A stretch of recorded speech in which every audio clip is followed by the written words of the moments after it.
자, 이 시몬이라는 사람에 대해서 그러게요. 시몬이라는 똑같은 이름을 가진 사람이 여러 명 있는데 그 중에서 자, 누가복음 2장에 기록된 시몬이라는 사람에 대해서 조금 같이 살펴보고자 합니다. 마태, 마가, 누가, 요한복음, 사복음서 중에서 누가복음에만 이 시몬의 이야기가 나오죠. 누가복음은 의사 누가가 썼잖아요. 의사 누가가 썼습니다. 자, 이 사람이 누가복음을 쓰고 나서 또 사도행전도 썼죠. 네, 누가라는 사람을 좀 알 수 있는 부분이 누가복음하고 사도행전을 읽어보면은 그 사람의 어떤 성격이라고 해야 되나요? 그런 부분을 좀 알 수 있을 것 같아요. 다른 그 성경을 기록한 저자하고는 다르게 이 누가라는 사람은 어떤 부분에 되게 이제 좀 포인트를 맞추고 있었냐면은 제가 볼 때는 되게 이제 논리 정확한 사람인 것 같아요. 아주 약속이라는 부분을 상당히 중요하게 생각하고 말씀을 기록한 사람 같아요. 약속. 그래서 사도행전 1장에서도 보면은 의사 누가가 사도행전을 쓸 때 1장에서 이렇게 얘기하잖아요. 주여 이스라엘 나라를 회복한 이때니까 뭐 쭉쭉쭉 얘기를 이제 제자들이 하죠. 근데 예수님이 이렇게 말씀하시잖아요. 너희 알 거 아니고 이제 아버지의 약속하신 것을 기다리라. 약속에 대한 부분을 언급을 합니다.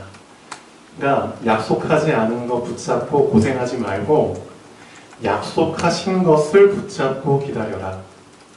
약속했기 때문에 주실 거 아니냐. 거기에 포인트를 두고 사도행전을 기록을 했죠. 그리고 분명히 약속한 것이 사도행전 2장에 보면은 나오죠. 불같은 구름 같은 성령께서 오순절 마가다락방에 임하시죠. 그리고 약속하신 그 성령을 받아서 그 약속을 성취해 나가시죠. 그런 관점으로 사도행전을 쭉 기술을 합니다. 누가복음도 마찬가지인 것 같아요. 마태, 마가, 요한복음에는 없는 왜 이 시므온이라는 사람을 언급을 했을까? 또 시므온 얘기가 끝나고 나서 뒤에 몇 절 또 나오잖아요. 그 여자 선지자 이름이 뭐였죠? 안나? 예. 이 두 사람을 또 언급을 합니다. 이유가 뭘까요? 누가복음의 처음에도 분명히 하나님께서 약속하신 게 있다. 그 약속하신 것을 하나님이 언약하신 것을 많은 사람들은 관심도 없고 그렇죠? 그리고 그 약속을 놓치고 자기 삶을 사는 거다. 많은 사람들이 그냥 자기 삶 산다. 실제 자기 삶 살다 보니까 약속하신 그리스도가 오셨는데도 그것을 약속으로 붙잡은 사람이 거의 없다는 거죠. 약속이 응답으로 왔는데도 불구하고 그렇죠. 약속에는 관심도 없이 살았기 때문에 실제 그 약속이 응답으로 와도 나의 응답이 그냥 되지 못하고 다 흘려버리고 놓치면서 그냥 살아버린다는 거죠. 근데 유독 이 두 사람, 시므온이라는 사람과 안나라는 사람은 처음부터 어떤 사람이었죠? 정말 하나님을 경외하는 사람이다. 그렇죠? 의로운 사람이다. 경건한 사람이다. 그런 부분을 언급을 하죠. 이게 뭐죠? 중심이 변질되지 않았다는 겁니다. 항상 마음 중심은 하나님 중심으로, 그렇죠? 그것을 계속 간직했다는 겁니다. 그게 참 힘든 것 같아요.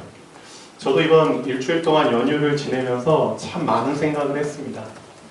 또 연휴 일주일 지나면서 많은 사람들이 망가질 텐데 세상 사람들은 말할 것도 없고 교회 다니는 많은 하나님 자녀들이 자기 페이스도 잃어버리고 망가질 텐데 예전에는 그거 생각하면서 참 좀 안타까웠어요. 안타깝다. 어떻게 하면 이 사람들을 망가지지 않도록 도와줄 수 있을까? 예전에는 그 생각으로 참 고민을 많이 했습니다. 근데 지금은 그런 생각 별로 안 해요. 안타깝긴 하지만 어떤 생각을 하냐면 내가 내 자신이 변질되지 않는 게 참 감사하다. 지금은 그 생각합니다. 딴 사람 무너지는 거 안타까운 거 사실 생각할 겨를이 없어요. 내 자신이 안 무너진 게 진짜 감사하다. 내 자신이 휩쓸리지 않는 게 감사하다. 내 자신의 페이스를 놓치지 않고 그래도 깃발 들고 서 있는 게 참 감사하다. 솔직히 말세가 더 말세로 돼갈수록 정말 힘든 것 같아요. 다른 사람들 살리는 건 둘째치고 내 자신의 그렇죠? 흔들리지 않고 다 중심시키고 있는 것 자체가 그게 참 더 힘든 시대가 돼버렸잖아요. 그래서 지금은 이 생각합니다. 내가 안 무너지고 이렇게 서 있는 것 자체가 참 감사하구나. 여러분은 어떤가요? 이번 연휴 일주일을 어떻게 보내셨나요? 제가 오늘 아침에 일찍 일어나서 그 산불 난 데 갔다 왔어요. 제 가까이까지 가지는 못했지만 그 위촌리하고 관음리 쭉 한 바퀴 돌아보면서 진짜 난리더라고요. 헬기가 동시에 3-4대가 그냥 소방 헬기가 왔다 갔다 하는 것도 처음 봤고요. 저 앞에 뿌연 연기가 막 이렇게 거물거물 올라오는 것도 가까이서 보니까 진짜로 남일 같지가 않더라고요.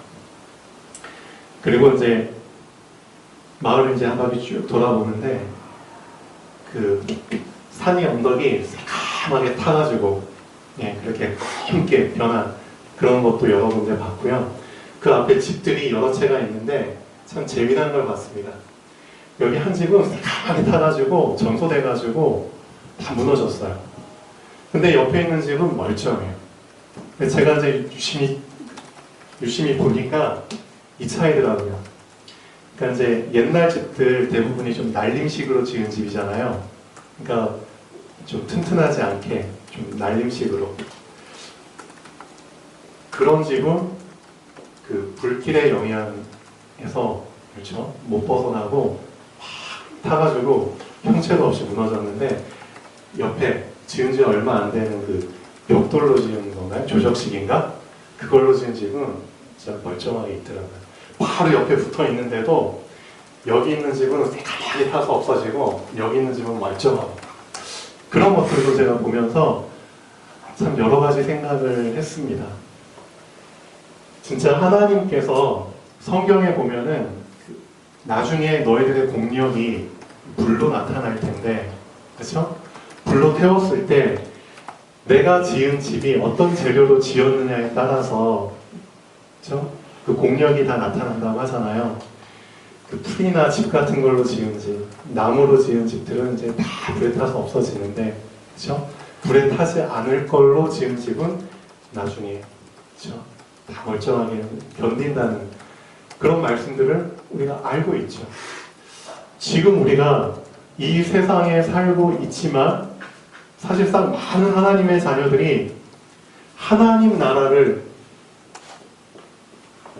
놓치고 이 세상 나라에서 세상 사람들과 똑같이 세상 염려하면서 세상이 추구하는 거 추구하면서 살고 있잖아요.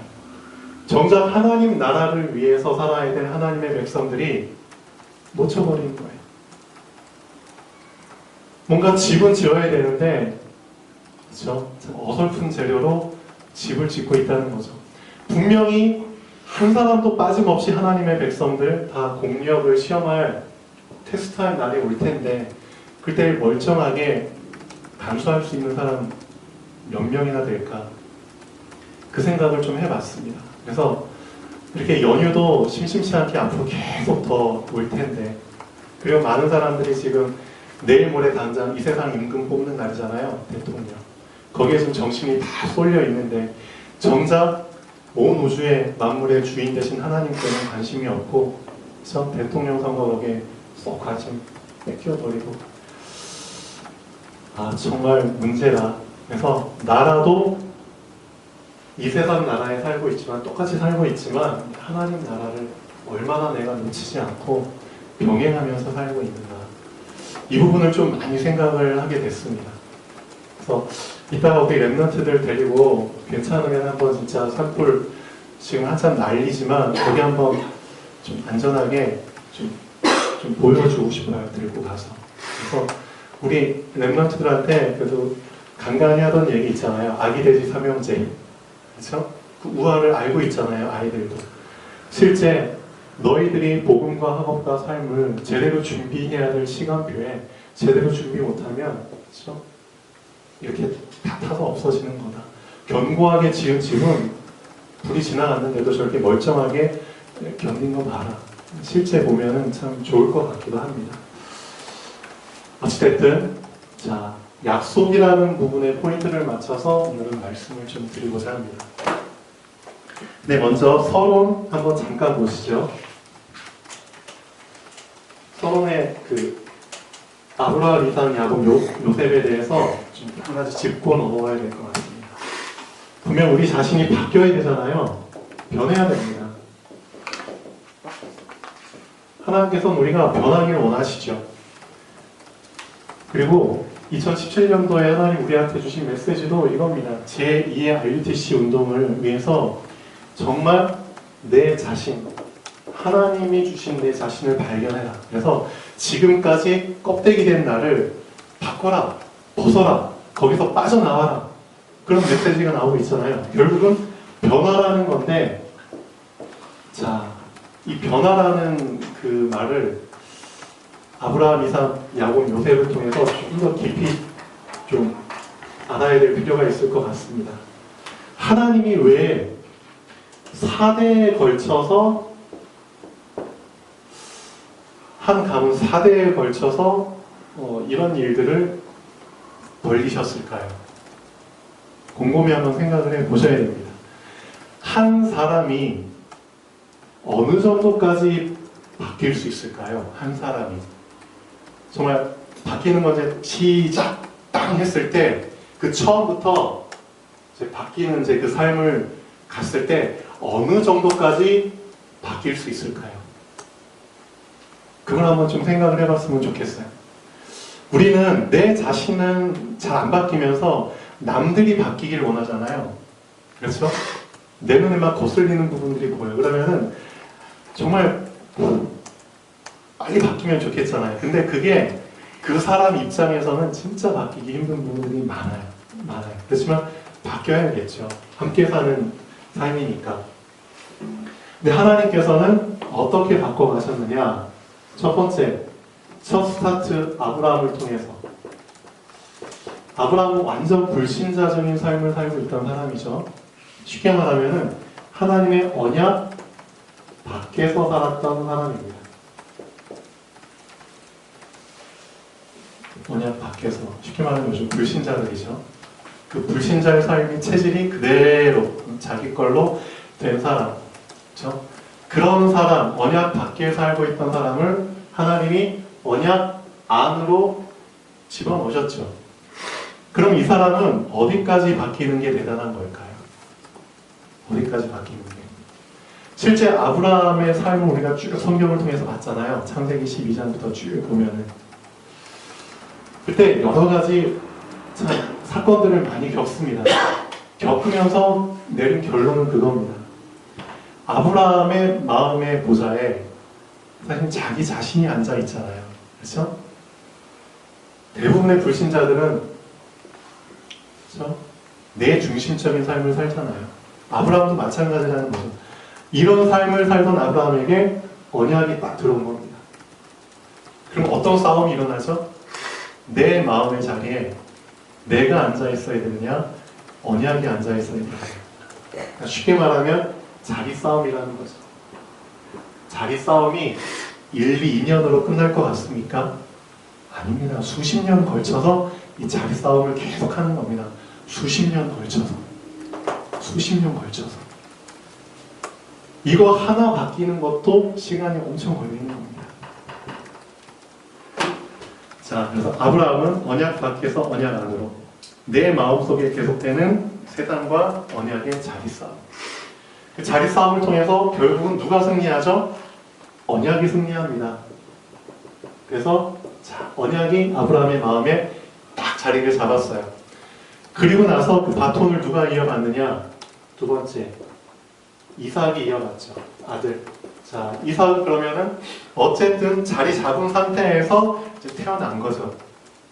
그럼 이삭에게는 어떤 시간표가 기다리고 있죠? 이제는 자리 잡았으니까 절대 흔들리지 않도록 뿌리를 내려라. 계속 뿌리를 내려가는 겁니다. 안정적으로 뿌리를 계속 내려가는 시간표 속에서 이삭이 살게 되죠. 그래서 이삭에 대한 얘기를 들어보면은 그런 내용이 많잖아요. 그렇죠? 많은 주변 이방인들한테 핍박을 받고 도망다니고 자리를 피해 다니지만 항상 그렇죠? 뿌리를 내리기 때문에 하나님이 근본의 축복을 허락하시죠. 자, 세 번째, 자, 이삭을 통해서 누가 태어나죠? 또 야곱이 태어나죠. 자, 근데 야곱에게는 어떤 시간표가 기다리고 있느냐? 분명히 언약 안에서 뿌리를 내리는 가운데 태어난 아들입니다. 근데 언약 속에 있던 사람들은, 언약 안에서 태어난 사람들은 또 뭐가 꿈틀대죠? 자꾸만 세상이 정말 근질근질한 거죠. 세상을 경험하고 싶고 맛보고 싶고 뭔가 아브라함하고는 정반대죠. 언약 밖에서 안으로 들어오는 과정이지만 야곱 같은 경우는 언약 안에서 언약 밖으로 뭔가 좀 내 생각대로 내가 원하는 걸 펼쳐보기 위해서 몸부림치죠. 그러니까 사서 어떻게 보면은 좋은 경험이지만 사서 고생한 겁니다. 그래서 야곱이 나중에 바로왕 앞에 섰을 때 이런 고백을 하잖아요. 제가 우리 열조들보다 몇 년 못 살았지만 그 열조들보다는 내가 험난한 삶을 살았습니다. 결국 언약 안에 있는 사람이 언약 밖에 있는 것들을 막 맛보고 펼치려고 노력을 많이 할수록 몸부림칠수록 그렇죠? 험난한 그런 경험을 하게 되죠. 자, 네 번째, 드디어 요셉이라는 아들을 통해서 결국은 하나님이 쓰시기에 최적한의 그 체질이 완성이 되는 겁니다. 어떤 체질이죠? 온전하게 길들여지죠. 어린 나이에. 그리고 많은 고난과 환난 속에서도 입 하나 뻥끗 안 하죠. 그 정도로 길들여졌다는 겁니다. 어디에? 언약에. 그리고 결국은 하나님이 요셉을 통해서 세계를 복음화하는 그런 체질로 그렇게 쓰시죠. 한 사람이 아브라함부터 요셉까지의 그 시간표를 다 경험한다는 것은 진짜 제가 볼 때 진짜 힘들 것 같아요. 한 사람으로는 끝내기가 힘들지만 그게 여러 대에 걸쳐서는 가능하다는 거죠. 그래서 저도 제 자신에 대해서 좀 생각을 해봅니다. 나는 어떤 체질인가 지금?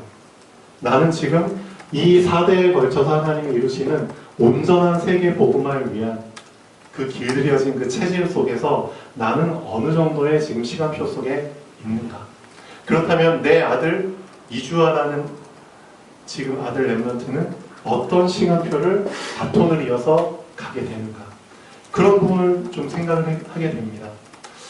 사실 제 와이프가 저한테 바뀌길 원하는 그런 부분들이 많아요. 그래서 저도 곰곰이 생각을 해보고 누구보다도 참 고민을 합니다. 노력도 많이 해보고 있고요. 지금도 마찬가지입니다. 이런 부분을 한번 잘 생각을 해보면 좋을 것 같아요. 유 목사님 같은 경우도 그 목사님의 그 어머님에 대한 언급을 종종 하잖아요. 내 엄마는 항상 내가 볼 때는 기도하시던 분이었다. 항상 기도하시는 분이었다. 기도로 어떤 분이시죠? 뿌리를 계속 내리셨던 분이겠죠. 이삭처럼. 근데 그런 어머니 밑에서 내가 태어났어요. 류 목사님이. 그래서 류 목사님이 젊은 시절 다 들어보셨죠? 20대, 30대 초반까지는 자기 마음대로 살려고 야곱처럼 실패 아닌 실패를 많이 참 겪으셨다고 했죠. 그러면서 이제는 아닌가 보다 하고 신학에 들어오시고 언약 안에 들어오시고 지금은 요셉처럼 세계 복음하는데 쓰임 받고 계시죠. 그러니까 이런 과정을 쭉 겪게 되는 겁니다. 이게 한 대에 다 일어난다는 것은 쉽지는 않은 것 같아요. 그래서 사람을 볼 때, 다른 사람을 볼 때 좀 여유를 갖고 지켜가줘. 여유를 갖고. 그게 참 중요한 것 같아요. 내가 저 사람한테 원하는 게 저 사람 당대에는 이루어지지 않을지라도 저 사람 후대를 바라보면서, 그렇죠? 하나님께서는 한 세대의 모든 걸 이루시는 게 아니잖아요. 여러 세대에 걸쳐서 하나님의 언약을 이루어 가시잖아요. 그래서 우리도 렘넌트를, 그렇죠, 키우고 있는 거고요. 우리 자신이 바뀌기 힘든 부분들, 그 바톤을 렘넌트에게, 그렇죠? 또 렘넌트가 또 렘넌트에게, 그렇게 해서 하나님이 원하시는 진짜 세계 복음화의 체질을 갖춘 세대들이 나온다는 거죠. 그거 바라보고 우리가 지금 렘넌트를 키우고 있잖아요. 지금 또 이번 주는 어린이 주일입니다. 우리 렘넌트들.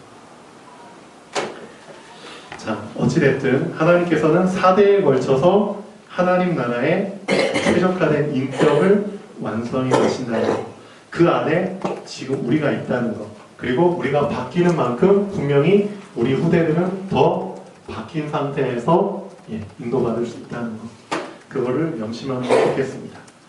자, 본론 보시죠. 1번, 정결 예식의 날이 차서 예루살렘에 올라가신 예수님.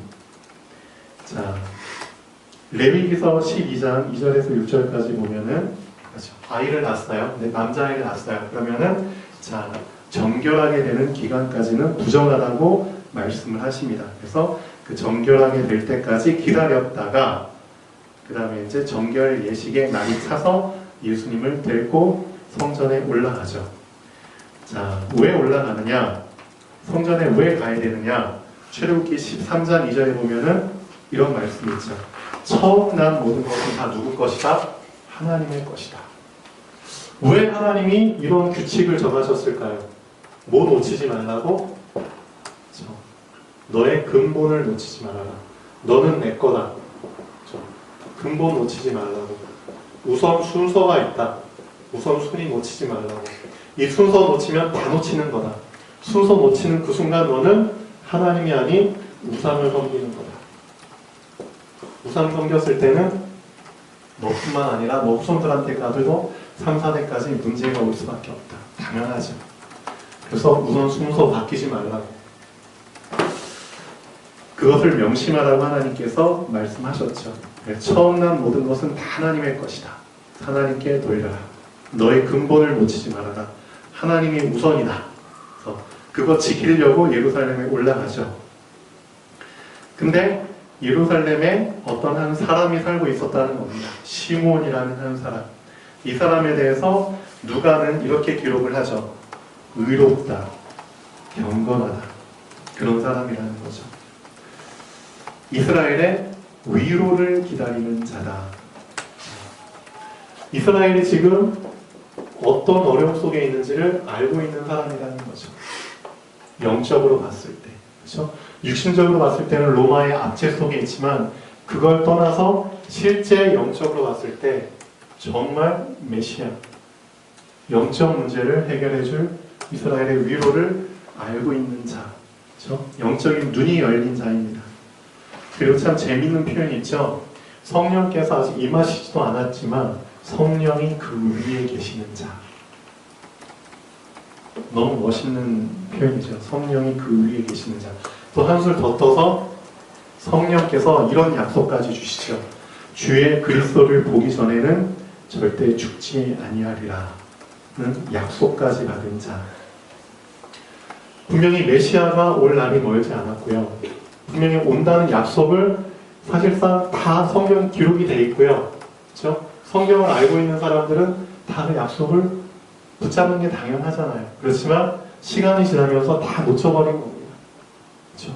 약속을 놓쳐버리고 약속에는 관심도 갖지 않고 그냥 자기 삶 살기에 바쁜 그런 시대였죠. 그런 가운데 성령께서 자, 시몬에게 약속을 주십니다. 어떤 약속? 주의 그리스도를 보기 전에는 너가 죽지 않을 것이다. 이 약속을 받은 사람이 그리스도를 만났을 때와 약속을 받지 않은 사람이 그리스도를 만났을 때 어떨까요? 그 차이를 알기를 원하는 겁니다. 하나님께서는. 우리도 마찬가지예요. 지금 하나님의 언약과 약속을 붙잡고 신앙생활을 하는 사람과 하나님의 말씀에는 전혀 관심 없이 신앙생활하는 사람, 그 두 종류의 사람이 실제 삶을 살면서 그렇죠? 하나님의 응답들 분명히 오는데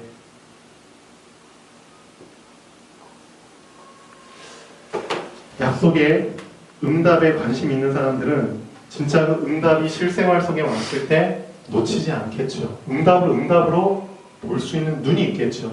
그래서 거기에 당연히 감사가 나오겠죠. 그리고 더 자기 자신을 추스릴 수 있고, 그렇죠? 우선순위를 놓치지 않으면서 다 뒷발 강하게 붙잡고 꽂고 이 험한 세상을 잘 견뎌나갈 수 있겠죠. 근데 그렇지 않은 사람은 정반대겠죠. 자, 3번 성령의 감동으로 성전에 들어가는 시므온. 자, 딱 그날 성령께서 감동으로 성전에 또 들어가게 하시죠. 왜냐? 아기 예수를 데리고 오는 날이니까. 마침 율법의 관례대로 행하고자 하여 아기 예수를 성전에 데리고 부모가 오죠. 그때 자, 다른 사람은 한 명도 아기 예수를 메시아로 그리스도로 못 알아보잖아요. 분명히 응답으로 눈에 보이게 왔는데도 못 알아보잖아요. 근데 시몬이라는 사람 딱 한 사람만 알아채죠. 성전 안에 예배하러 온 많은 사람들 중 유일하게 예수를 메시아로 알아본 시몬. 왜 알아볼 수 있었느냐? 약속을 받았으니까. 그리고 그 약속을 이루기 위해서 성령께서 감동 주셨으니까. 그 차이입니다. 그래서 우리도 하나님의 약속에, 언약에, 말씀에 관심이 있다면 관심이 있는 만큼 사실 응답을 보는 겁니다. 관심이 있는 만큼 성령의 감동에 민감해질 수 있는 겁니다. 그 차이입니다. 자, 그 시몬이 어떻게 하죠? 아이를 안고 찬송을 하죠. 누가복음 2장 29절에서 32절까지. 그 찬송 고백을 듣고 부모가 깜짝 놀래죠. 그리고 나서 시몬이 엄마한테, 마리아한테 예수에 대해서 이러이러한 말들을 하죠. 누가복음 2장 34절에서부터 보시면 예수 그리스도께서 어떤 그렇죠 일들을 하실지, 어떤 분으로 될지 쉬운 얘기를 하죠. 이는 이스라엘 중 많은 사람을 패하거나 흥하게 하며 비방을 받는 표적이 되기 위하여 세움을 받았고, 어떤 목적으로 오셨는지 분명히 얘기를 합니다. 또 칼이 내 마음을 찌르듯 하리니 이는 여러 사람의 마음의 생각을 드러내려 함이니라 하더라. 이렇게 얘기를 합니다. 자, 또 4번 보시면 아셀 지파 바누엘의 딸 안나 선지자도 비슷한 경우죠. 결혼을 했는데 7해 동안 남편과 살다가 과부가 되어서 84세 될 때까지 홀로 살죠. 그런데 그 84세 될 때까지 어떻게 살았느냐? 자, 왜 이 부분을 의사 누가가 언급을 했을까요? 성전을 떠나지 아니했다. 성전을 안 떠났다. 성전 중심의 삶이라는 거죠. 말씀 중심의 삶이라는 거죠. 시므온과 비슷하죠. 또 한술 더 떠서 주야로 금식을 했다. 자, 금식 함께 하는 것도 쉽지 않은데 그게 완전히 체질화됐다. 기도함으로 섬겼다. 자, 주야로 금식하고 기도함으로 섬겼다는 건 무슨 뜻이죠? 이 안에 자신의 육신, 이미 영적으로 완전히 컨트롤하는 게 가능하다는 겁니다. 그 정도까지 자신의 육신을, 그렇죠? 하나님을 위해서 언제든 하나님께 쓰임받기 위해서 경건한 상태로 관리를 했다는 거죠. 그런 사람에게 하나님이 약속을 주시죠. 그래서 그 약속을 받아서 마침 그때 또 아기 예수를, 그렇죠, 성전에 데려오는 날 그 시간에 또 만나게 하시죠. 이게 응답으로 눈치채요. 그런 축복을 받은 자는, 이런 사람들의 임마누엘을 우리가 붙잡아야 됩니다. 사실상. 그래서 우리는 얼마나 하나님의 말씀, 약속에 관심이 많은가. 관심이 많은 만큼 응답을 챙길 수 있고요. 그렇죠? 하나님의 말씀에 관심이 없는 만큼 응답을 많이 놓치게 되겠죠. 자, 결론 보겠습니다. 렘넌트, 우리가 렘넌트 하지만 우리 자신도 렘넌트잖아요. 근데 진짜 렘넌트는 자신이 렘넌트라는 사실을 놓치지 않는 사람입니다. 즉 하나님이 나에게 주신 약속, 너는 렘넌트야. 이 사실을 놓치지 않는 자입니다. 그래, 나는 렘넌트야. 또 교회를 놓치지 않는 사람입니다. 또 현장을 놓치지 않는 사람입니다. 즉 세 가지죠. 하나님 나라를 놓치지 않는 자. 하나님 나라는 렘넌트 교회 현장이잖아요. 이 하나님 나라를 놓치지 않고 이 세상 속에 살고 있지만 하나님 나라를 병행하며 사는 자입니다. 세상에 치우쳐서 세상에 푹 빠져서 사는 사람이 아니라 하나님 나라를 병행하며 사는 자. 아마 우리 여기 있는 분들 좀 많이 경험하고 있을 겁니다.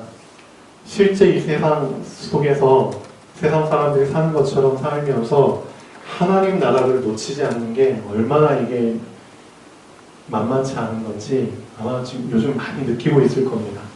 저도 마찬가지고요.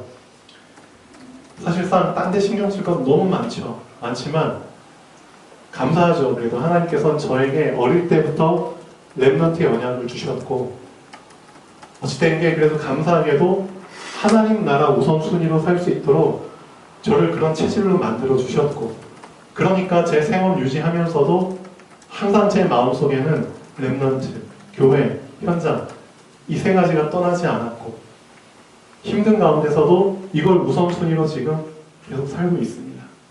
감사하죠. 어릴 때부터 하나님 나라를 병행하며 사는 것이 그렇죠? 각인, 뿌리, 체질된 사람만이 어떻게 보면 나중에 커서 무슨 일을 하며 살든 하나님 나라를 놓치지 않고 병행하며 살 수 있습니다. 커서 이거 놓치지 않고 사는 거는 쉽지 않아요. 진짜 쉽지 않아요. 그래서 용사님께서도 어릴 때부터 각인, 뿌리, 체질, 렘넌트들 그게 바뀌어야지만 나중에 커서 그렇죠? 무슨 일을 하든 세상 속에서 살 때 하나님 나라 놓치지 않는다는 거. 그걸 우리 렘넌트들한테 심어줘야 되는 겁니다. 하나님의 언약, 약속을 놓치며 사는 사람은 약속에 대한 응답이 와도 응답으로 볼 수 있는 눈이 열리지 않죠. 그래서 그 응답을 놓치게 되며 응답과 상관없는 삶을 살게 됩니다. 임마누엘의 약속 안에서 임마누엘을 놓치지 않는 자가 임마누엘을 누리는 자입니다. 우리가 지금 계속 임마누엘에 대해서 얘기를 하고 있는데 진짜 임마누엘의 약속 안에서 그 약속을 놓치지 않고 사는 자가 임마누엘을 누리는 자입니다. 오늘은 약속에 대한 부분을 좀 더 깊이 생각을 해보시고 한 주일 동안 하나님이 나에게 주신 약속, 언약, 내가 얼마나 관심 있게 살았는가 내 자신을 좀 돌아보는 시간이 되면 좋겠습니다. 약속 붙잡는 만큼 응답 안 놓치게 됩니다. 자, 기도하겠습니다.